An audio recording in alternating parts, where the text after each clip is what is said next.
It is time now for medical coverage here on Daybreak. We have Dr. Laura Waters joining us to talk about RSV this morning. Dr. Waters, thanks for being here. You're welcome. So we know that RSV is something that impacts mostly children, and that's something that parents should watch out for.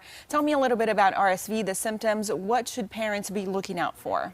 Yeah, so respiratory syncytial virus, or RSV, is a common virus this time of year. Causes a lot of upper respiratory symptoms with runny nose, stuffy nose.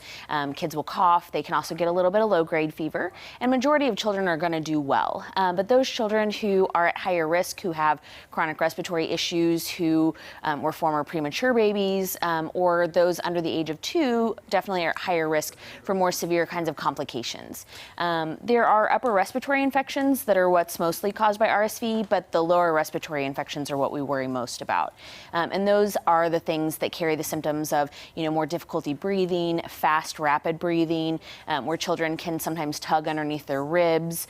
You can also start to notice their nose flaring.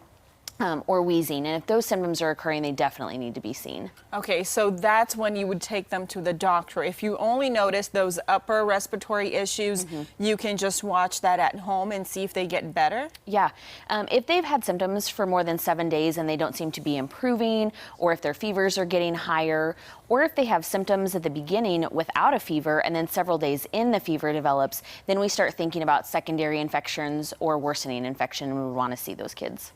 Is it possible that your child would have such a mild case that you don't ever even realize it's RSV? I've talked to a parent who said, none of my kids ever had it, or if they did, I never even realized it was RSV because it was so mild. Yes, so majority of infections are very mild. Only about 3% of children are actually hospitalized, and then fewer than that obviously will go to like the ICU and things. And most of the time if children do get hospitalized, it's more to support them with like oxygen and IV fluids and things like that, because unfortunately there's not any real treatments for RSV. A lot of it is supportive measures with things like gentle saline and suctioning of the nose, making sure that they stay hydrated and things like that. What about other medications, maybe steroids, antibiotics? Do those help at all? So with a virus, obviously antibiotics are not going to be all that helpful unless the child has a secondary infection like a pneumonia or an ear infection.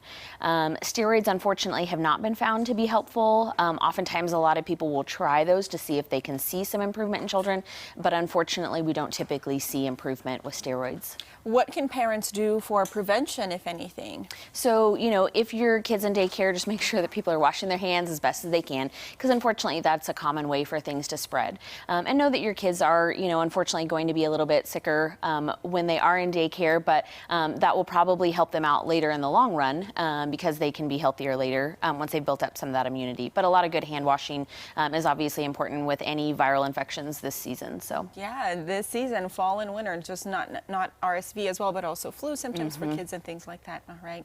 Dr. Laura Waters, pediatrician at Mercy, thank you so much for being here. You're welcome. A lot of great information. As always, if you have any questions, ask your family doctor. Jesse?